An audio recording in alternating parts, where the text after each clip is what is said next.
श्री रमण बिहारिणे नमः। श्री गुरु कार्ष्णी भगवते नमः।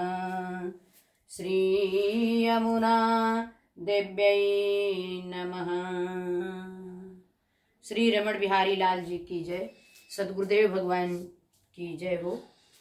यमुना महारानी की जय हो। सच्चिदानंद रूपाय विश्वपात्यादिहे तवे तापत्राय विनाशाय श्रीकृष्णाय वयं नमः।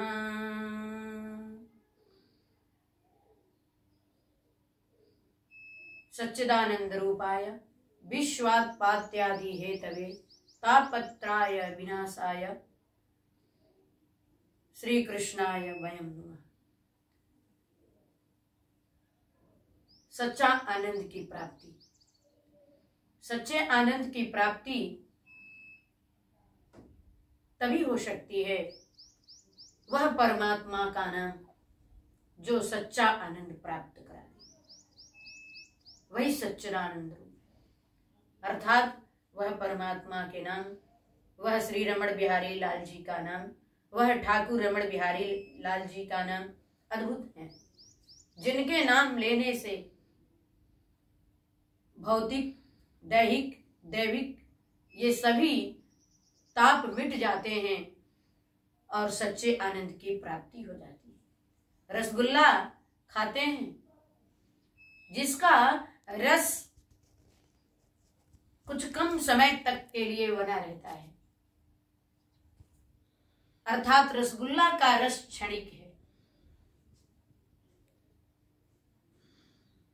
पिकनिक मनाने लोग जाते हैं, नाना प्रकार के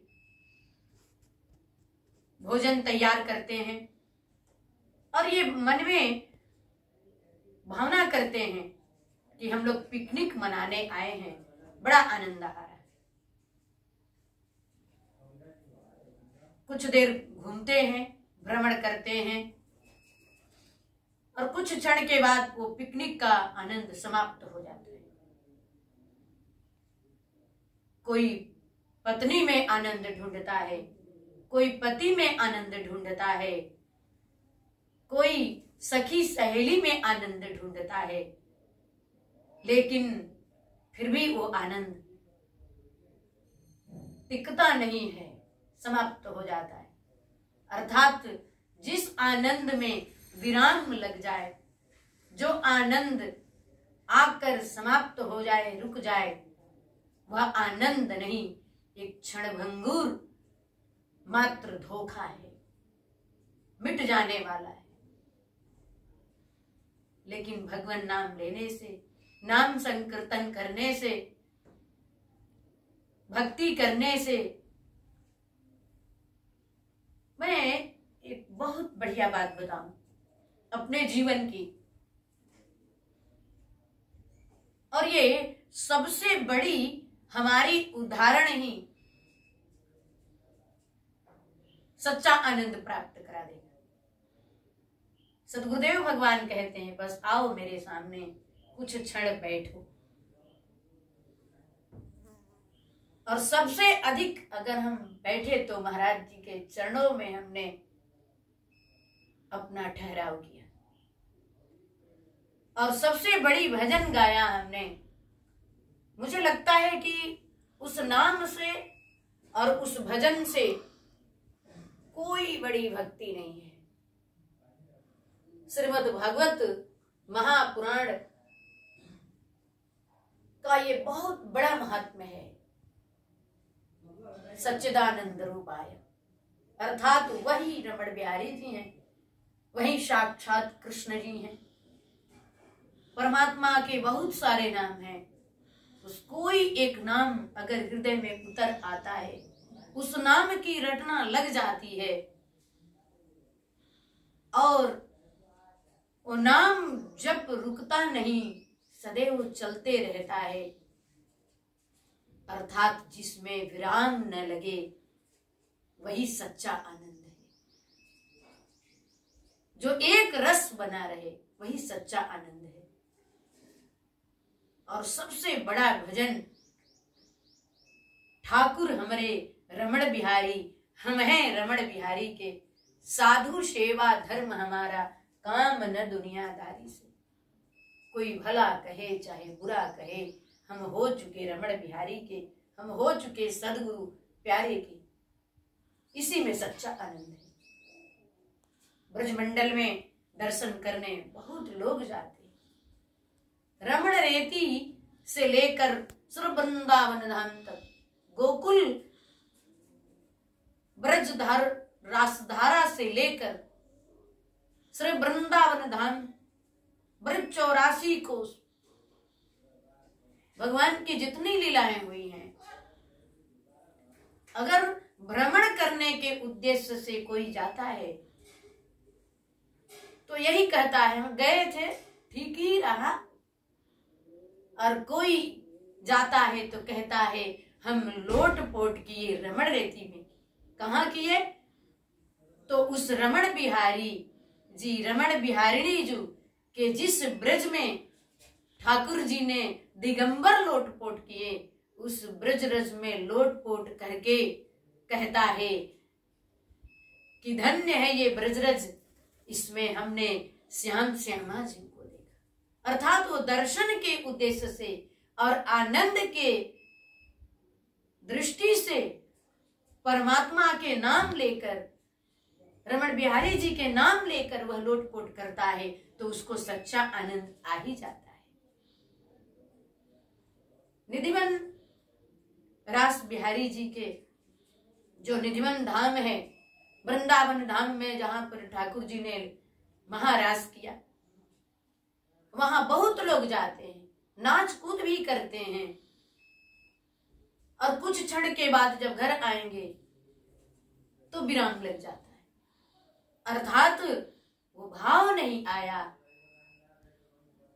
उस निधिवन रास बिहारी जी के दर्शन भाव से नहीं हुए, इसीलिए सच्चे आनंद की प्राप्ति नहीं। अगर भाव आ जाते, इस भाव से, इस उद्देश्य से कि यहां महारास हुआ था कहते हैं, और हम लोग कहते हैं यहां महारास होता है, अर्थात महारास का सदैव दर्शन करना ही सच्चा आनंद है।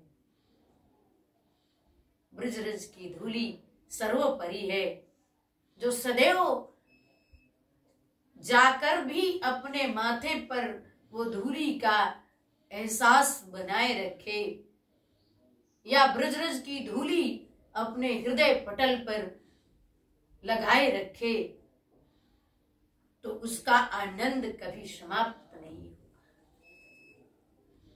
अर्थात इसीलिए कहा गया है भावग्राही चला, अर्थात परमात्मा, वह परमात्मा जो सच्चे आनंद की प्राप्ति करा दे।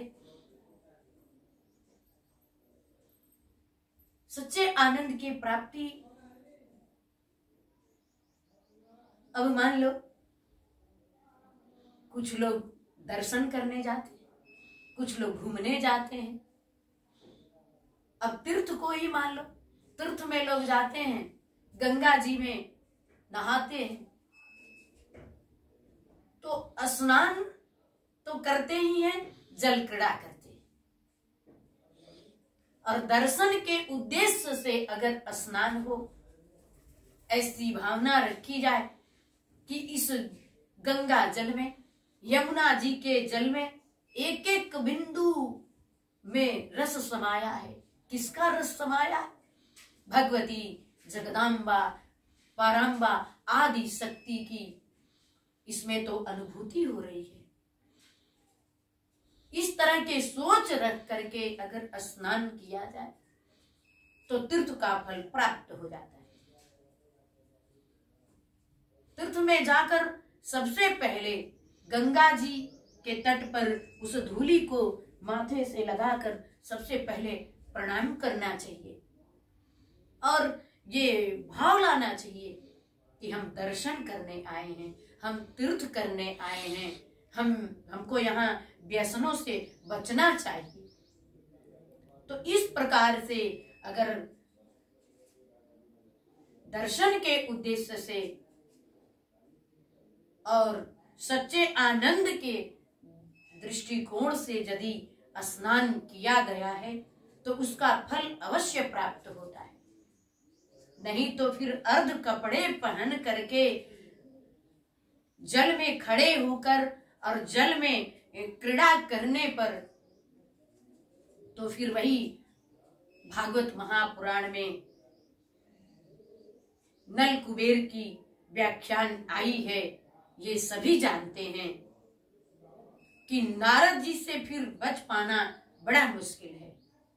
इसलिए तीर्थों में भी जाएं या जहां दर्शन करने जाएं तो दर्शन के उद्देश्य से दर्शन करेंगे तो सच्चा आनंद तो आ ही जाएगा। इसलिए सच्चे आनंद को प्राप्त करने के लिए ऐसी रटना लगावें जो कभी रुके ही नहीं। जिसके हृदय में राम नाम बंद है, जिसके हृदय में राम नाम बंद है, उसको हर घड़ी आनंद ही आनंद है। जिसके हृदय में राम नाम बंद है, उसको हर घड़ी आनंद ही आनंद है। जिसके हृदय में राम नाम बंद है, बुरी संगत की रंगत से दूर रहे, निंदा चुगली कभी ना किसी की करे। बुरी संगत की रंगत से दूर रहे, निंदा चुगली कभी ना किसी की करे।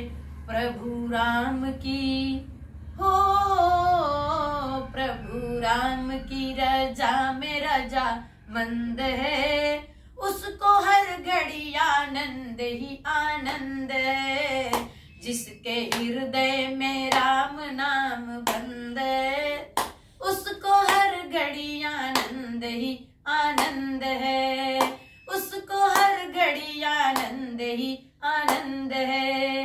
उसको हर घड़ी आनंद ही आनंद है। इसलिए परमात्मा के कोई एक नाम उतार लो। अगर नाम संकीर्तन करने में बड़ा लग रहा है तो छोटे से छोटे नाम, भगवान के बड़े से बड़े नाम है। भगवान तो छोटे हो ही नहीं सकते, लेकिन अगर उनका नाम को छोटा बना के रटना चाहते हो तो जल्दी जल्दी चलो। और इस बात के मन में कुछ भी भय मत रखो, लेकिन एक बात के मन में भय रखो कि यह सुबह में जो इतना सुंदर प्रभु ने तुम्हें शरीर दिया, इतने सौंदर्य दी, इतने तेज पुंज दिया, तो ये बात का भय रखो कि कहीं सुबह से शाम जल्दी न हो जाए। इसलिए जल्दी जल्दी रटो और कहो, हे कृष्ण, हे गोविंद, हे मुरारी, मुझे अपने चरणों के दास बना लो या दासी बना लो। इस भाव से समर्पण हो जाओ तो देखो सच्चा आनंद तो आ ही जाएगा। और यही सच्चा आनंद को प्राप्त कराने का एक ही मात्र साधन है, भगवान के नाम की रटना लगा लो, बस सच्चा आनंद आ जाएगा। बोलो जय श्री।